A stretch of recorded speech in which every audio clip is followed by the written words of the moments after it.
സ്ഥാനം നൽകി പൂജിക്കുന്ന ആളാണ് ഞാൻ. പക്ഷെ എന്തോരം വഞ്ചനയാണ് അതിന്റെ പേരിൽ സംഭവിച്ചു പോയത്. ഞാൻ സംസാരിക്കേണ്ട വിഷയങ്ങളിൽ ഒന്നും തൊട്ടിട്ടില്ല. എനിക്ക് തോന്നുന്നു ആ വിഷയങ്ങളൊന്നും അല്ല ഇവിടെ പ്രധാനം.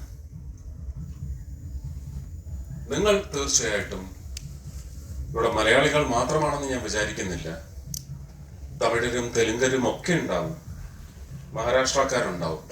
ഇവിടെ വന്നിട്ടില്ലെങ്കിൽ പോലും അവരൊക്കെ നിങ്ങളുടെ ഹൃദയപരമായ ഒരു കസ്റ്റഡിയിലാണ്.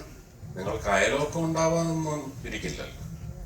ആ അയലോകത്ത് മുഴുവൻ ഞങ്ങൾ മലയാളിയെ വെക്കൂ എന്ന് പറഞ്ഞാലും ഫാർ എക്സ്ട്രീമിലുള്ള ഒരു പെരിഫറിയിലുള്ള മലയാളിക്ക് തീർച്ചയായിട്ടും ഒരു വേറൊരു പെരിഫറി അവിടെ ഉണ്ടാവുമല്ല. അത് തമിഴോ തെലുങ്കോ മറാഠിയോ ഒക്കെ ആവുമല്ല. ഈ വ്യാപരണം ഉണ്ടാവും. എന്താണ് ഫെബ്രുവരി 5 2025 ഫെബ്രുവരി 5 നമ്മുടെ ദൈവീകമായ ഒരു നിർവഹണത്തിനുള്ള അല്ലെങ്കിൽ ഉത്തരവാദിത്വത്തിനുള്ള സാധ്യത എത്രയാണ്? അത് എത്രമാത്രം നമ്മൾ വിനിയോഗിക്കണം? ബുധനാഴ്ച ആണെങ്കിലും വ്യാഴവും വെള്ളിയും കൂടെ അവധിയെടുത്ത് ഒന്ന് നാട്ടിൽ പോയി അച്ഛനും അമ്മയും കണ്ടിട്ട് വരാമെന്ന് നിങ്ങൾ വിചാരിക്കരുത്. ആ അച്ഛനും അമ്മയ്ക്കും നിങ്ങൾ അപമര്യാദയായിരിക്കും സമ്മാനിക്കുന്നത്. വലിയ ഉത്തരവാദിത്വം ഇതാണ്. വോട്ട് ചെയ്യണം.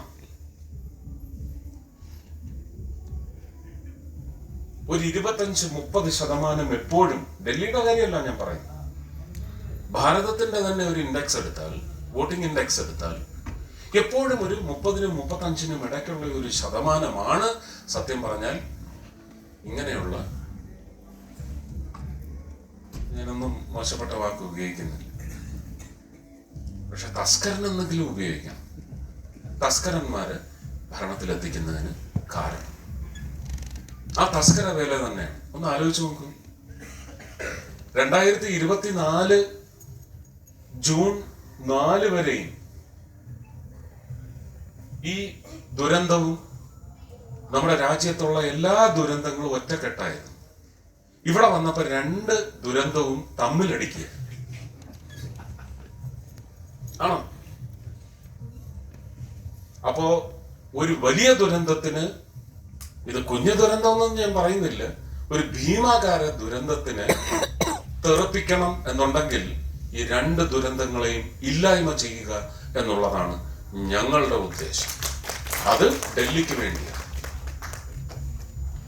ഈ ബീഹാർ എന്നും ഡൽഹി എന്നും അല്ലെങ്കിൽ കേരളം എന്നും ഒന്നും ഞങ്ങൾ വേർതിരിച്ച് കണ്ടിട്ടില്ല. ഇന്നലത്തെ ബഡ്ജറ്റിൽ മിഡിൽ ക്ലാസ് എന്ന് പറയുന്നത് ഏതൊക്കെ പ്രദേശത്താണ് ഏറ്റവും കൂടുതലുള്ളതെന്ന് നിങ്ങൾ നോക്കിക്കോളൂ. രാജ്യത്തിന്റെ സമ്പദ്ഘടനയ്ക്ക് ഏറ്റവും വലിയ പിന്തുണ നൽകുന്ന ടാക്സ് കംപ്ലയൻസ് സൊസൈറ്റി ഉദ്യോഗസ്ഥർ വൗച്ചർ എഴുതി കൊടുത്ത് ടാക്സ് ഡിഡക്ട് ചെയ്തിട്ടേ സാലറി കിട്ടൂ. അപ്പൊ പിന്നെ ബ്ലാക്കും വൈറ്റും സൃഷ്ടി ഒന്നും അവരുടെ ജീവിതത്തിലില്ല. ഫെയർ ടാക്സ് കംപ്ലയൻസ് സൊസൈറ്റിയാണ്. അവർക്കാണ് ഇന്നലെ തലോടൽ കിട്ടിയതെങ്കിൽ എനിക്ക് തോന്നുന്നു 2029 ഇതൊരു 400 ചില്ലുവാനം വോട്ടിന്റെ ഭൂരിപക്ഷത്തിൽ ഭാരതീയ ജനതാ പാർട്ടിയുടെ കേന്ദ്ര സർക്കാർ വരും. വരേണ്ടത് അത്യാവശ്യമാണ്. നമുക്ക് ഒരുപാട് വിഷയങ്ങളുണ്ട്. എല്ലാം ഒരു യൂണിഫോം ലിവിങ് കണ്ടീഷന് വേണ്ടിയാണ്. കോഡും സിവിലും ഒക്കെ മാറ്റിവെക്കുക. ഡെമോക്രസി എന്ന് പറയുന്നത് എന്താണ്? തുല്യത ഓഫ് ദ പീപ്പിൾ. അല്ലാതെ അതിനകത്ത് government of the Nairs, of the SC, of the tribal അങ്ങനെയൊന്നും പറയുന്നില്ല. Of the people. And who are the people?